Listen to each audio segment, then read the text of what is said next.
Okay, it's a pleasure to welcome Yurii Nikonorov, who will speak on finite homogeneous metric spaces with special properties. Thank you very much. Okay. Let's start with the plan of my talk.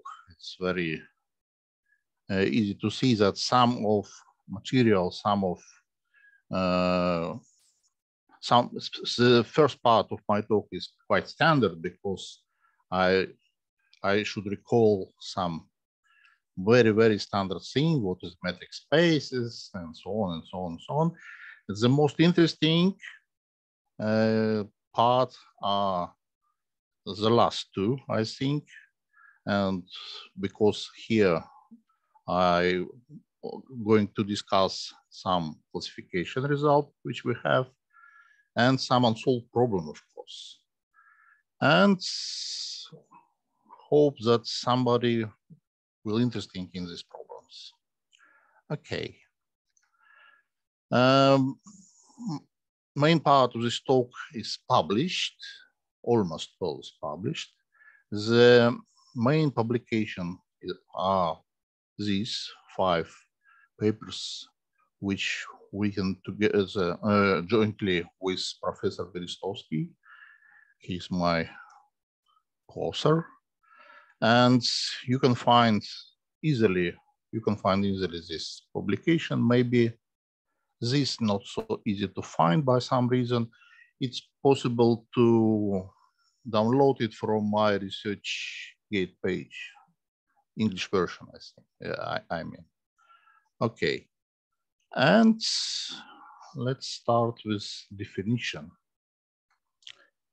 We discuss the class of finite homogeneous metric spaces and some interesting subclasses.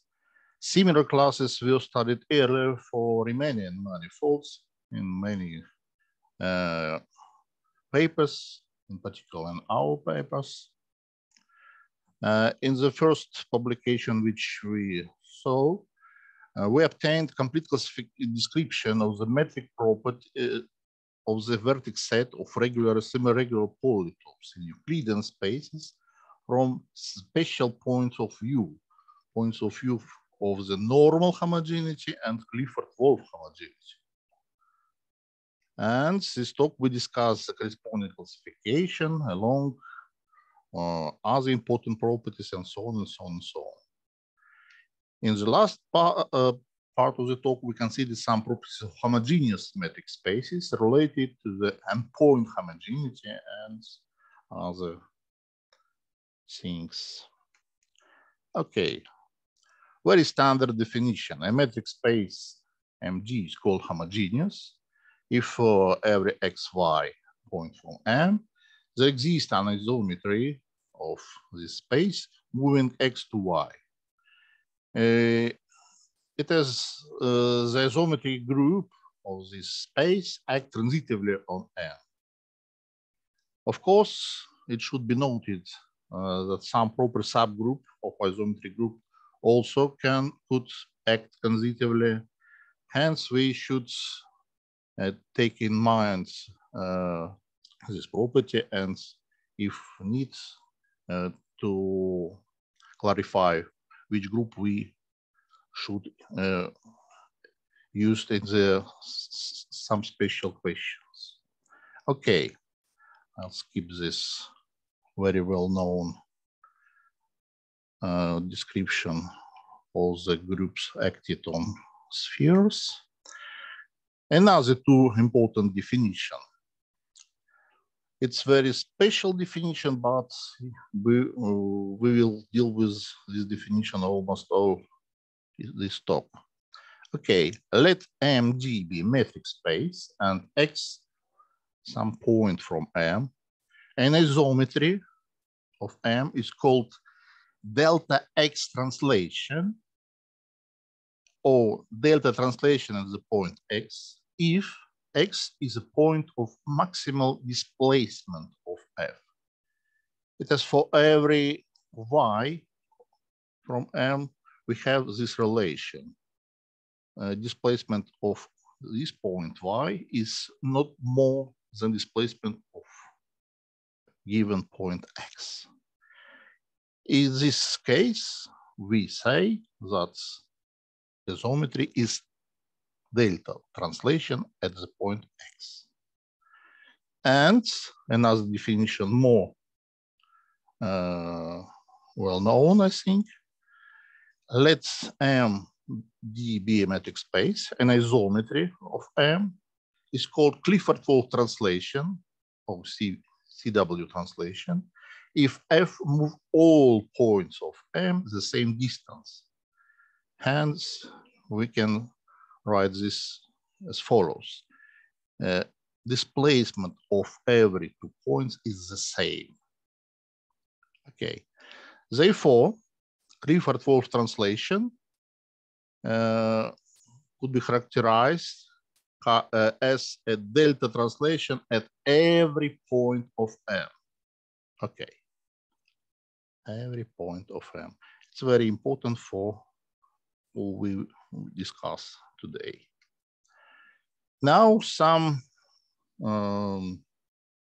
properties and some important technical tools.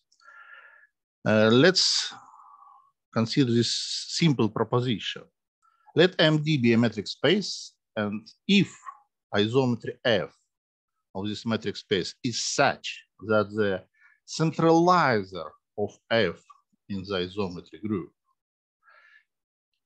acts transitively on M, then F is a Clifford-Wolff translation. I like this proposition because the proof of this proposition could be written in one line, really, this line. Okay, let's consider the proof. Let's take any xy and prove that the displacement is in both these points are the same. Since G, centralizer, acts transitively, there is G small such that this G move X to Y. Yes. Now we have this chain of equalities. You see, this only definition, Y is G of X. This means that F and G commutes, hence we can interchange F and G. And this means that G is isometry of this metric space. Hence, we have that displacement at point X and the point Y are the same. Hence, we have Clifford-Wolff translation. It's very simple idea which can be used very often. Now, another definition. A metric space MD is called generalized normal homogeneous if for every point xy from M there exists delta X translation of this metric space moving X to Y. Hence, if we take any point xy, we can find delta X translation, moving X to Y. And another definition, what is Clifford-Wolff homogeneous? Metric space is Clifford-Wolff homogeneous if for every X and Y, we can find Clifford-Wolff translation that move X to Y. Okay. It's obviously that any Clifford-Wolff translation is delta X translation for all points. And Clifford-Wolff homogeneous space is generalized normal homogeneous, of course. And letter one is simply homogeneous. It's clear. Some examples. We can consider Rn as commutative group. Hence, every yes, with respect to vector addition. Hence, we easily get from that proposition that Euclidean space is Clifford-Wolff homogeneous. It's quite easy to find, of course, they explicitly the CW translation for a given 2 points. It's very easy because it's very well known from school, I think. And a little more complicated example, but the same idea. This one. Let G be a group supplied with a metric T that is bi-invariant. It's invariant both with respect left and right shift on G. This is a simple definition of what is the left shift and right shift. And it's clear that the group of left shift as well as the group of right shift act transitively on G, both of this group. Moreover, every left shift centralizes the group of right shifts. Hence, it's a Clifford-Wolff translation by the same proposition. Analogously, every right shift is a Clifford-Wolff translation on this group because this right shift centralizes the group of left shifts, but the same reason. This implies that our group with bi-invariant matrix is Clifford-Wolff homogeneous. It's very general example. And another important example are odd dimension sphere. This sphere are Clifford-Wolff homogeneous, but now we will speak about finite homogeneous spaces. And before this, we recall this definition. What is a submetry? A map of metric spaces F from M1 D1 to M2 D2 is called submetry if it maps every closed ball with the center X and radius S onto the closed ball with the center F of X and the same radius S. This definition is good generalization of Riemannian submersion, because in the case of Riemannian submersion, submetry is exactly the same as Riemannian submersion. If we consider Riemannian manifolds and F is smooth isometry, then smooth map, then the notion of submetry and Riemannian submersion are equivalent. Now, we discuss finite homogeneous metric space and the spatial definition.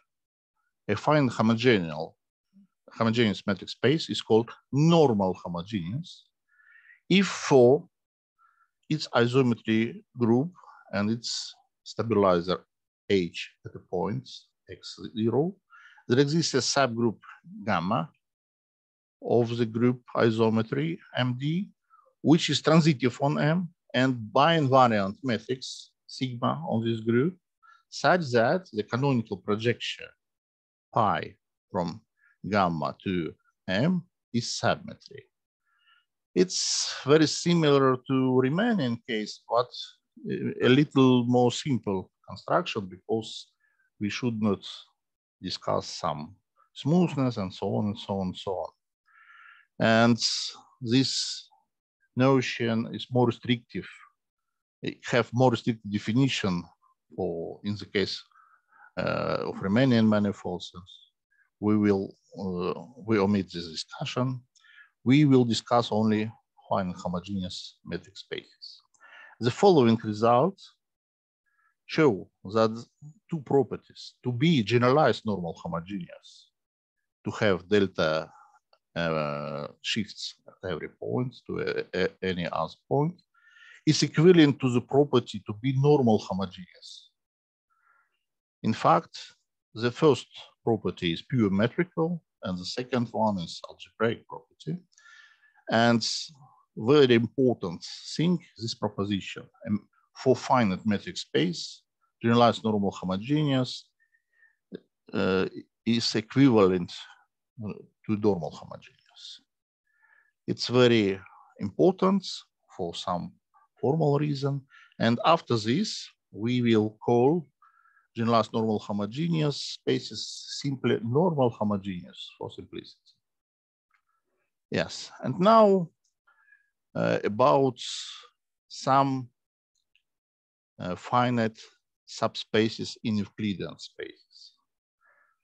We assume that some finite subspace of Euclidean space is homogeneous.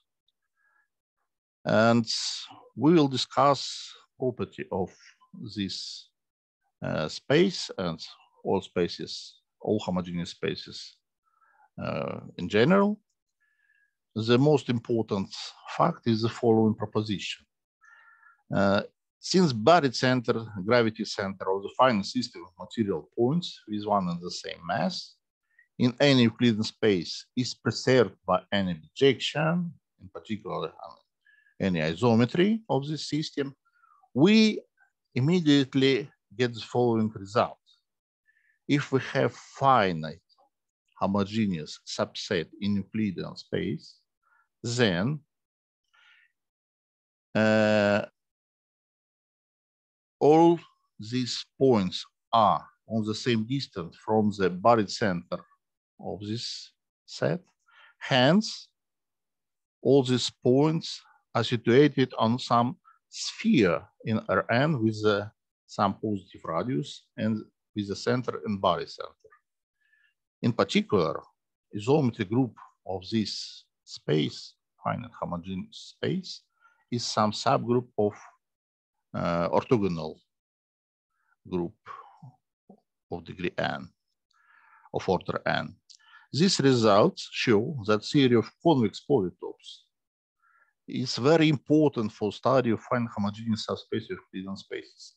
Where we see convex polytopes, we can consider convex hull of the system, and the vertex of this convex hull are just the same spaces, of course, homogeneous metric spaces.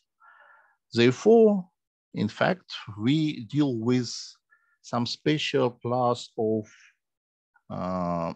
polytopes in Euclidean spaces when we study homogeneous subsets. Okay. For this, yes, in what follows, we consider only convex polytopes, only convex, without any announcement. We say that n-dimensional polytopes P in Rn is homogeneous or vertex transitive if its isometry group or symmetry group is the same, act transitively on the set of its vertices. Further, P is called a polytope with regular faces or polytope with congruent faces if all its faces are regular or respectively congruent polytopes. Let's recall some very well-known results.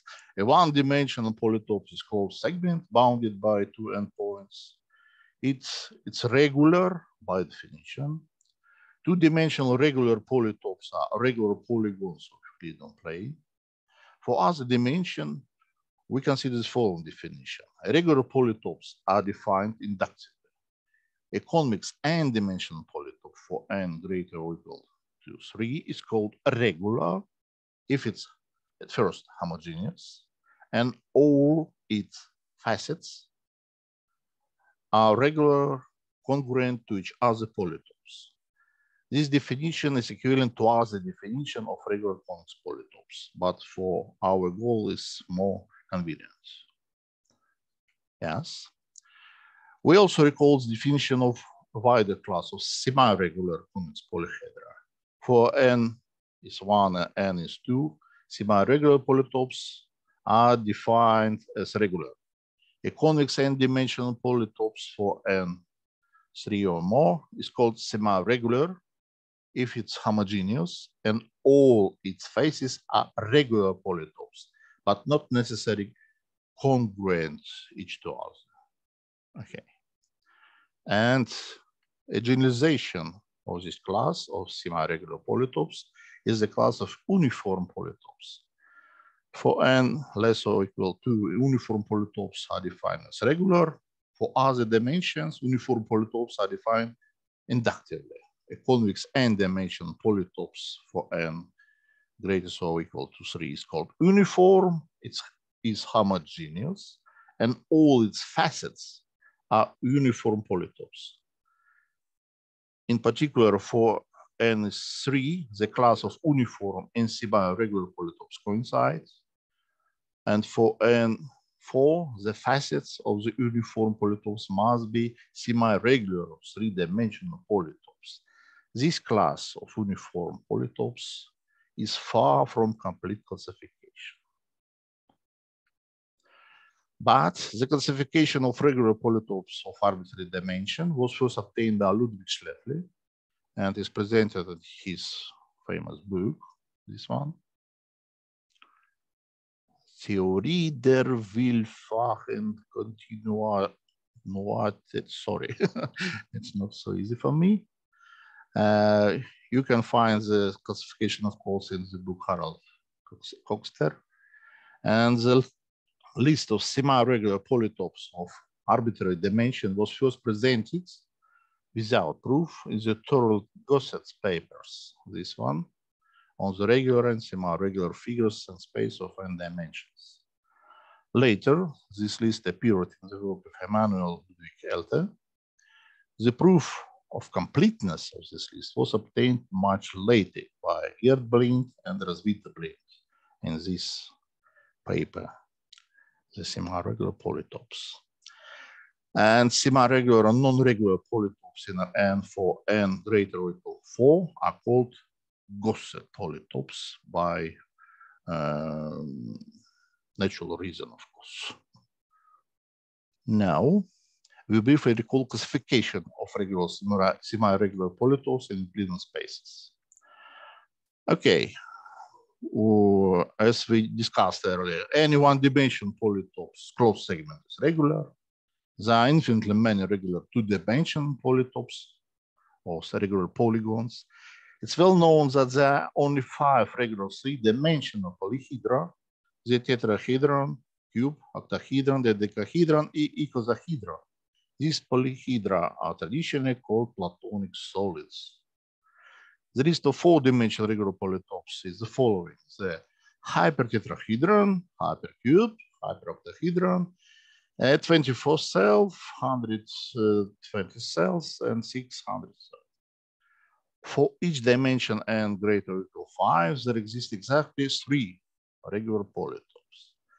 The n-dimensional simplex, the hypercube n cube, and the hyperoctahedron n orthoplex.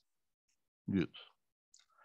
And a little about semi-regular, non-regular polytopes. In 3-dimensional space, in addition to Platonic solids, of course, there are following semi-regular polyhedra: 14 Archimedean solids and 2 infinite series of regular prism and right antiprism.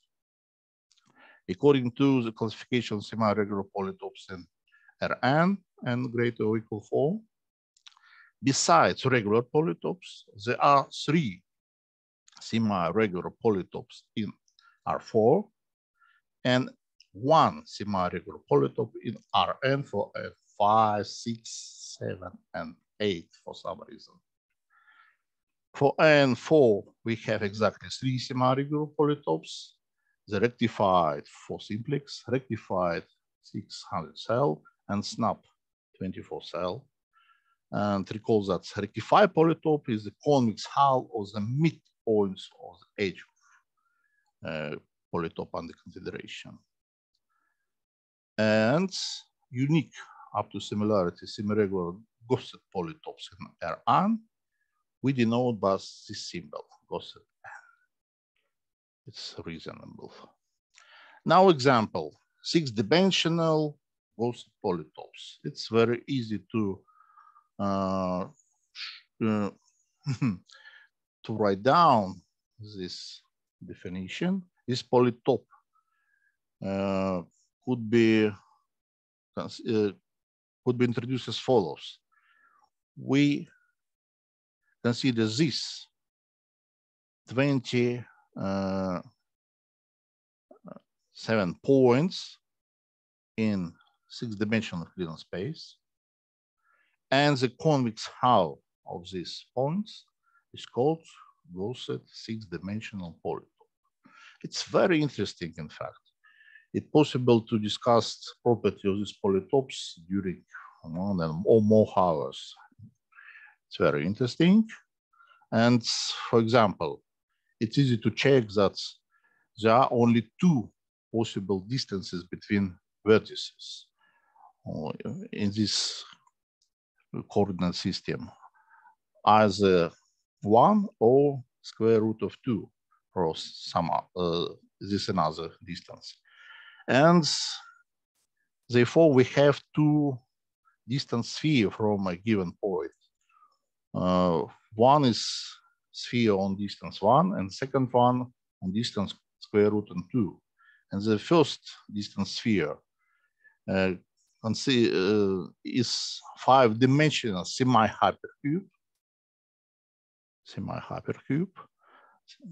This has 16 vertices, and the second distance sphere is 5-dimensional orthoplex. It has only 10 points, and of course we can find the center of spheres of these polytopes and so on, so on, so on. It's only example. Now, the most interesting part of my talk, some results, some more or less new results. In our 3 paper, we obtained a complete classification, complete description of matrix properties of regular and semi-regular polytopes from the point of view of normal homogeneity and Clifford-Hall homogeneity. I mean that we consider vertex sets of any of these polytopes. This is, of course, homogeneous metric space. The matrix is taken from Euclidean space, of course, induced from Rn. And if we have good polytopes, it's easy to consider, it's easy to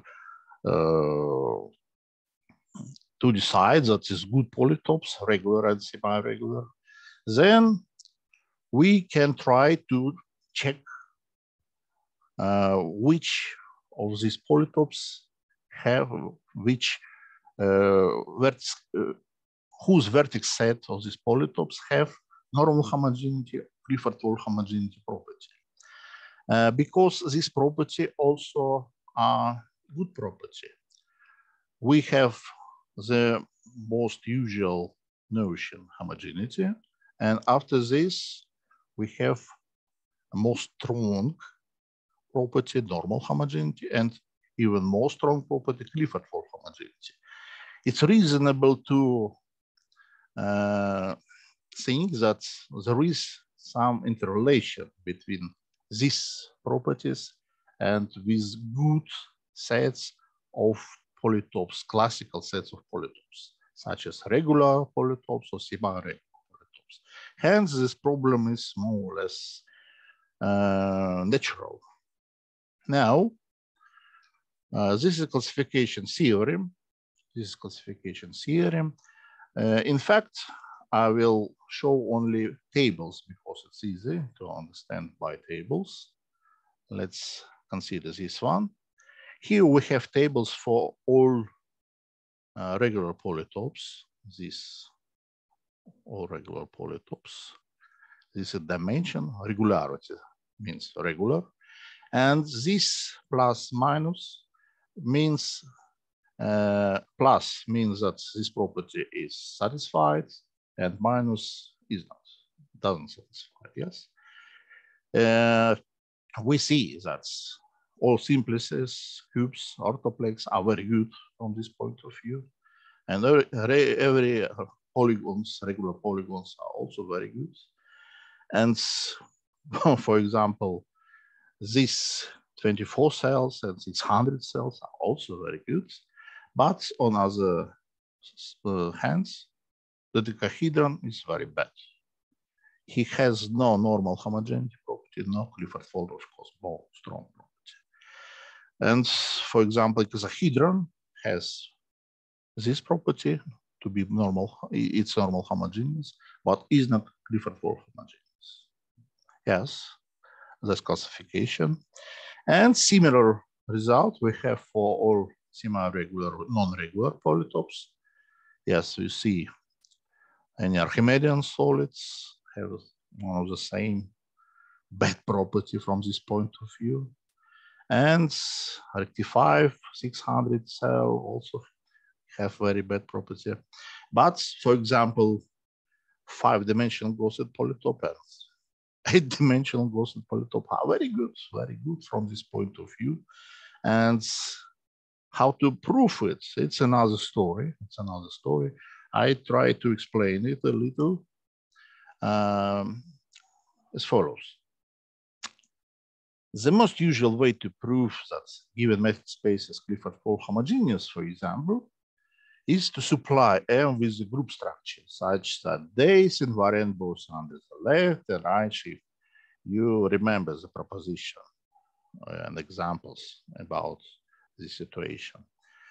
Yes, for instance, vertex set of regular polygons with M vertices could be identified with a cyclic group Cn with a generator that is rotation on this angle. Hence, the vertices of a regular 2-dimensional polytopes form Clifford-Wall homogeneous metric space. That's very easy. And vertex sets of n-dimensional simplex and n-dimensional cube can be considered respectively as a cyclic group Cn+1 and the group Z2 to the power n with some by invariant matrix. Therefore, we have another example of Clifford-Wall homogeneous or finite homogeneous metric spaces. And a little about 4-dimensional case, it's very interesting because we can consider some subgroups of group S3, 3-dimensional sphere, the group of union quaternions.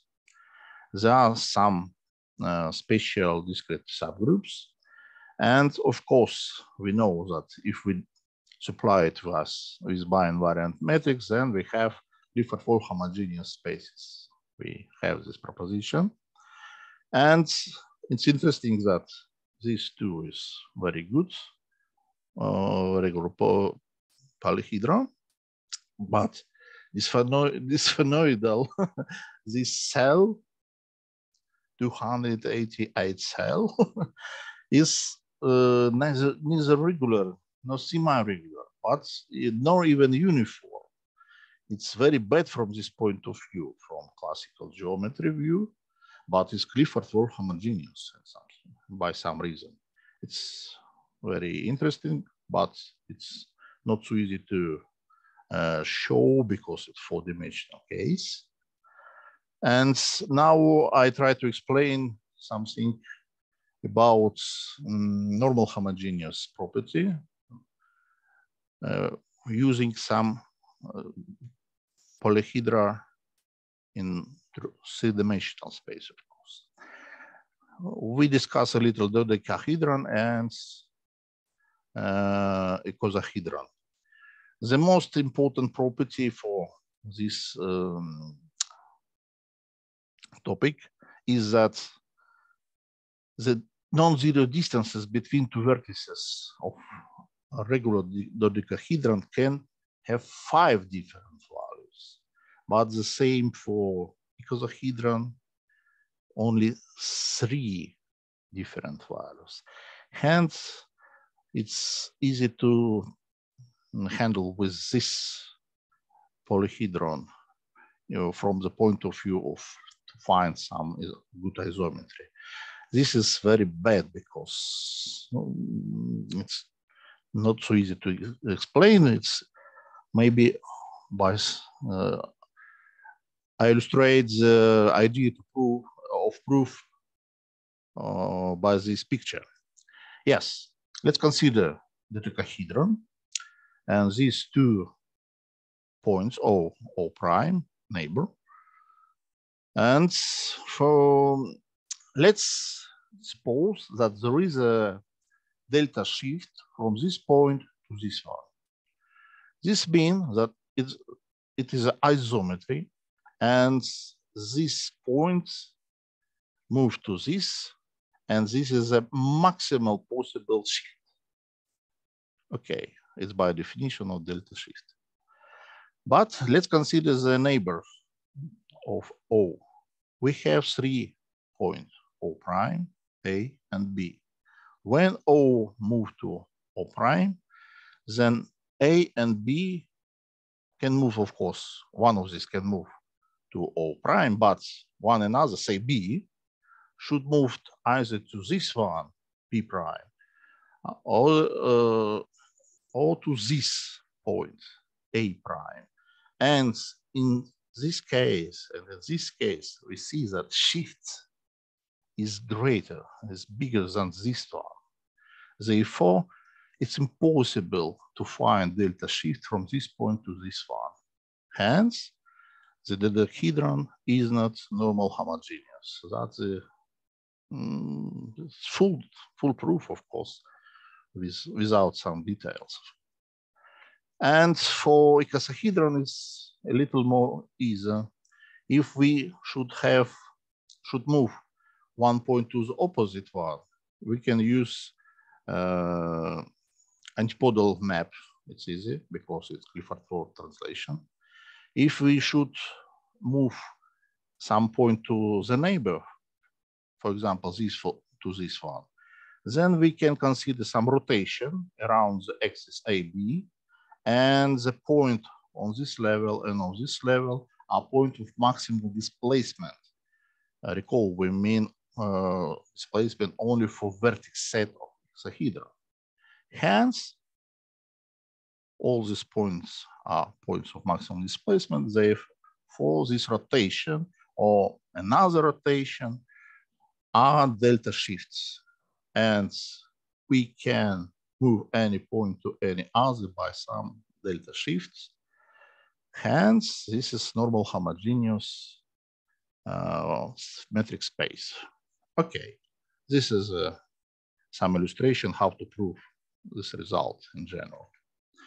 Now, the final part of my talk, we will discuss a little M-point homogeneous property. It's not so new property. Of course, we know 2-point homogeneous spaces in various parts of analysis and geometry, but definition is natural. A metric space MD is called M-point homogeneous if for every M tuples of points A1, AM, and B1, BM of element of M, such that the corresponding distances are equal, there is an isometry with move these tuples to this one, each AY to BI. From a formal point of view, we can consider some identical points in this definition. Hence, we have very easy proposition. If a metric space is M-point homogeneous, then it's of course is M-1 point homogeneous, and so on, so on, so on. That's easy. And now about history. I don't know who introduced first this notion, but at least Garrett Birkhoff has this definition, his famous paper Metric Foundational Geometry. And his sentence is as follows: any isometry between two subsets of points of your points can be extended to self-isometry of space. It's the same, of course. And now, special definition for polytope. A convex polytope is called M-point homogeneous if its vertex set with induced matrix from Euclidean space is M-point homogeneous, natural definition. And recall that regular the semi-regular polytopes are homogeneous, we know. And there are many equivalent definitions of regular convex polytope. One of these is as follows. A polytope F is regular if its symmetry group or isometry group act transitively on flux of P. Recall that a flux in n-dimensional polytopes is a sequence of its faces, F0, F1, Fn minus 1, where Fk is k-dimensional face, and Fy is subset of I plus 1. And if we consider this definition leads to the conjecture that the vertex set of any regular and dimensional polytopes should be n-point homogeneous, because we have transitive action of flags, and it's similar to this property in some sense. But this conjecture is false. We will see examples below. Therefore, the following problem is very natural. Classify all convex polytopes P in Euclidean space Rn, whose vertex set are m-point homogeneous, where m is greater or equal to. What's about m equal 1? Simply homogeneous polytopes. It's in some sense, there is no classification of these polytopes because we have very easy description. If we take any finite subgroup of orthogonal group and take any point in Euclidean space, then orbit of this group of this point on the considered group, of course, is vertex set of some homogeneous polytopes. Therefore, in some sense, classification not reasonable in this case. But when we consider more strong property, 2-point homogeneous, the classification is more or less reasonable. Okay, now one can easily check that every regular polyhedron in R3 is 2-point homogeneous. We prove the following theorem.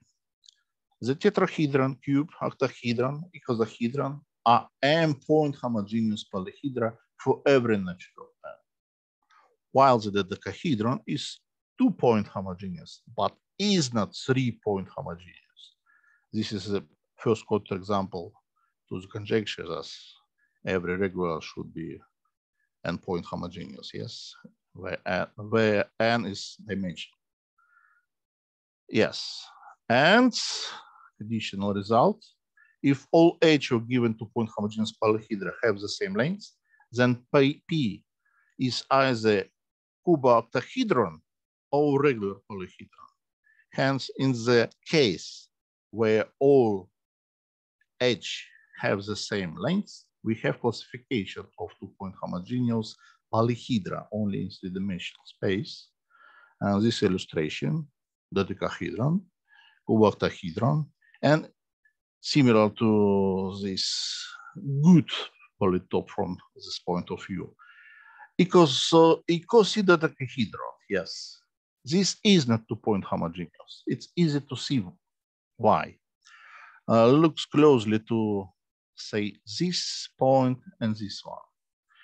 If this polytope is 2-point homogeneous, then there is isometry that interchange these vertices, simply by definition.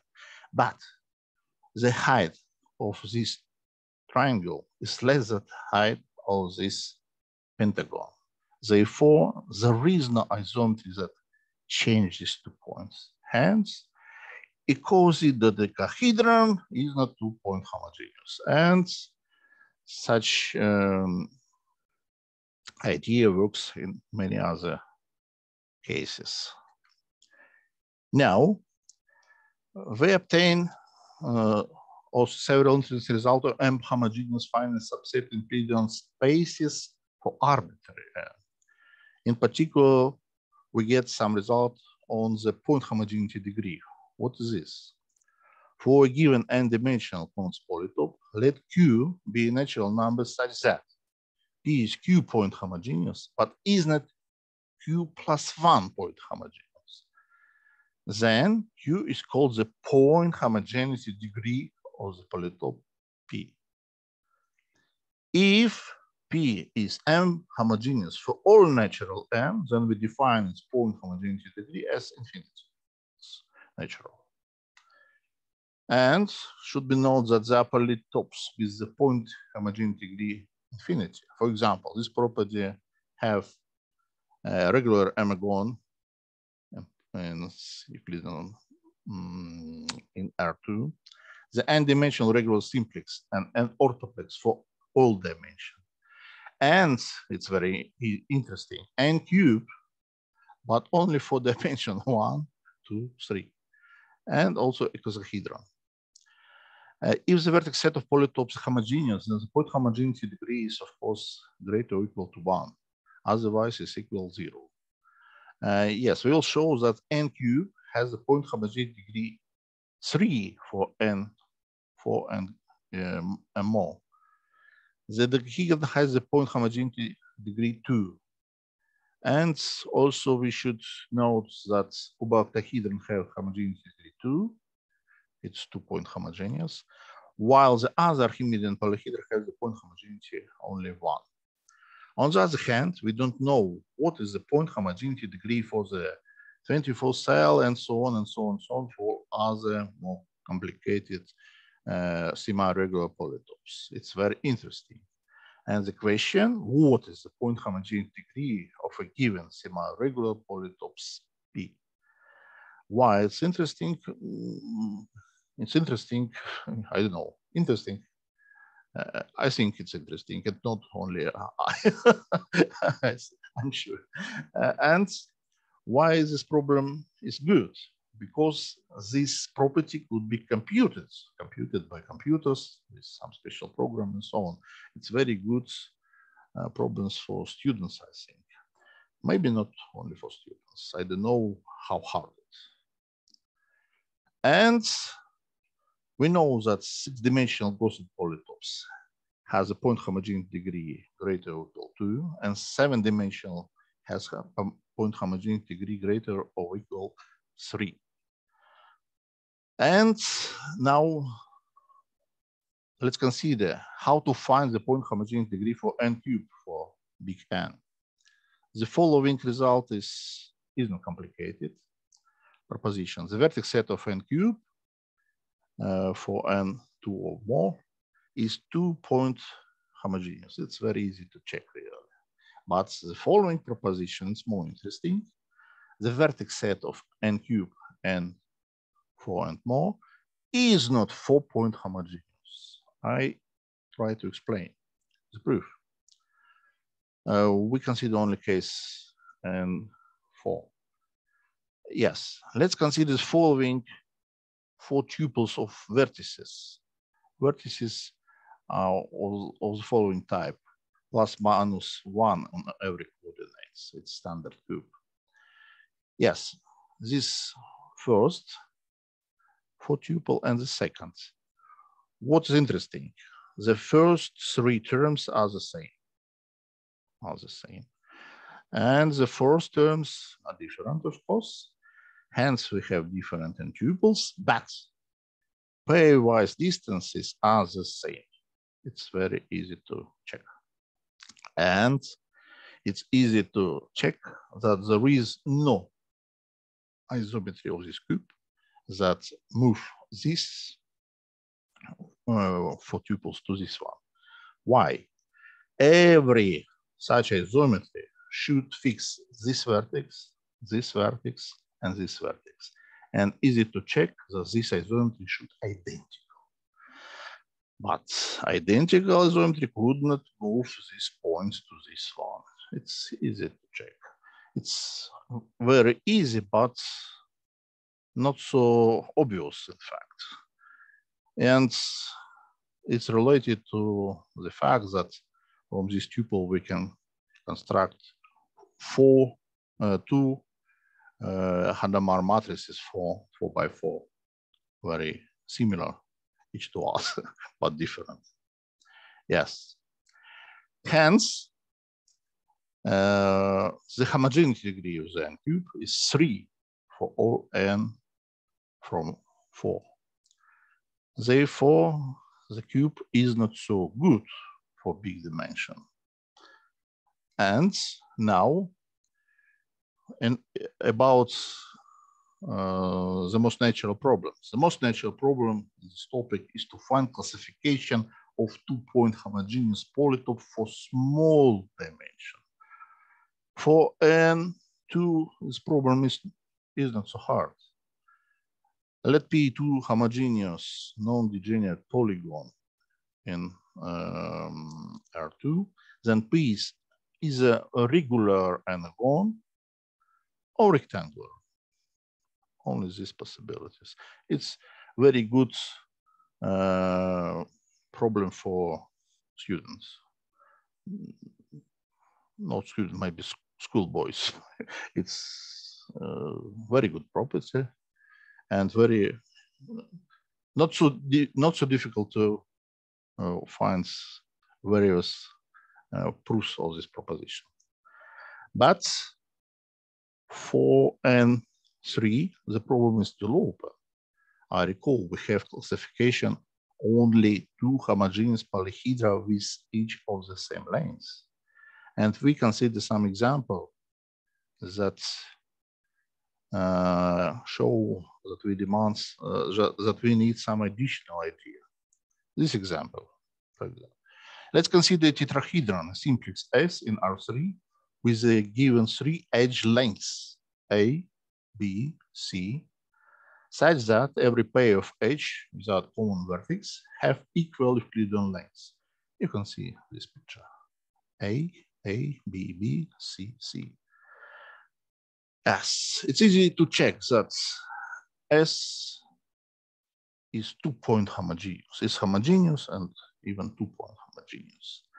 And if we consider alpha, beta, gamma, the angles opposite to these sides, it's easy to check that gamma should less than A plus B. Gamma is less than alpha plus beta. This means that gamma is less than pi over 2. Hence, we have this inequality. Therefore, this some necessary condition for matrix in order to have such example. But in any case, we can take any, we can take many examples of A, B, C such that we have homogeneous tetrahedron with this data. Yes, it's not so obvious. And another example, let's consider polytope P, convex hull of following endpoints. Plus minus A plus minus B0 and plus minus B plus minus A, we interchange A and B here, and C, another greater than 0. Yes, you can see this picture. Some rectangles, and this rectangles is upper and rotated to pi over 2. And then we have some two rectangle faces and 4 isometric each to other trapezoid faces. It's easy to see that this is homogeneous polytope, but it is not two-point homogeneous. By what reason? If we take point, say AB0, this one, then we have find 2 points minus BAC and B minus AC that are on the same distance from the first point. But if we have some isometry that fix this point, it should fix this base and also this base and this should be identical. Therefore, we cannot move this point to this one. And hence, we have example when it's homogeneous polytope, but not two-point homogeneous. But we can consider we can construct many other examples. For example, if we take some homogeneous polytope in Rn, then if we take a direct product with some segment, then we have a homogeneous polytope in n plus 1. It's very easy to check. In fact, I don't want to consider details of the proof. It's easy. But the problem is the following. What's about another property, not simply homogeneous, but say two-point homogeneous? Is it possible to construct as another polyhedron in another dimension by similar construction? Yes, we have the following results. If P is n-point homogeneous polytope, and let's consider G of P, the set of numbers of the type S squared minus T squared, where T and S are distances between some pairs of vertices. We consider all distances between some pairs of vertices and collect it in one bag. Consider this set G of P. And if the number C is greater than 0 and C squared is not in this bag, is in this set, then the corresponding prism is also n-point homogeneous. But for all other C from this set, it should not be the fact. For example, the simplest example, if we have a regular triangle ABC with these coordinates, we see that distances between vertices is 2. And by this theorem, we can consider prism of this type.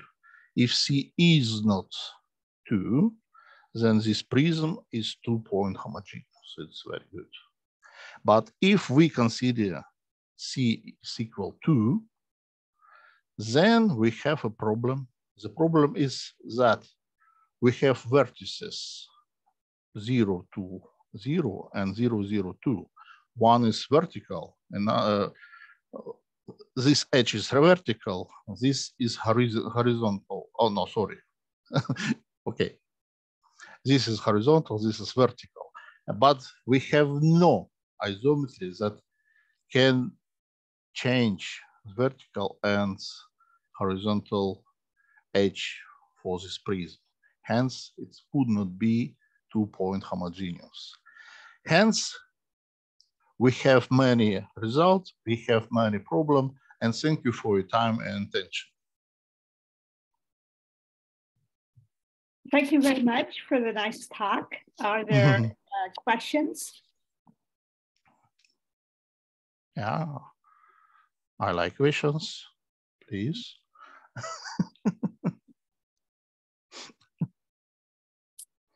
I was wondering if there's anything that can be said about finite sets in, say, hyperbolic space, or it's a very interesting question. I know nothing, almost nothing, because it's maybe the next step.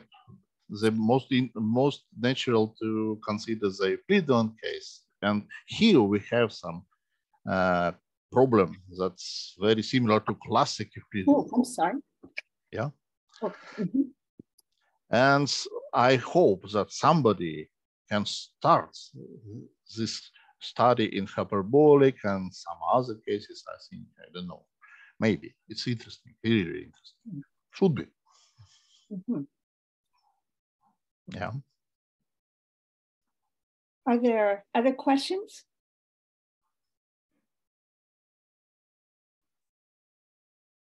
Okay. Well, if not, well, thank you again. Thank you. Oh, Andres. Thank you very much. Thank you. Okay. Thank you. Thank you. Okay. Yes. Good. By the way, there is a historical question.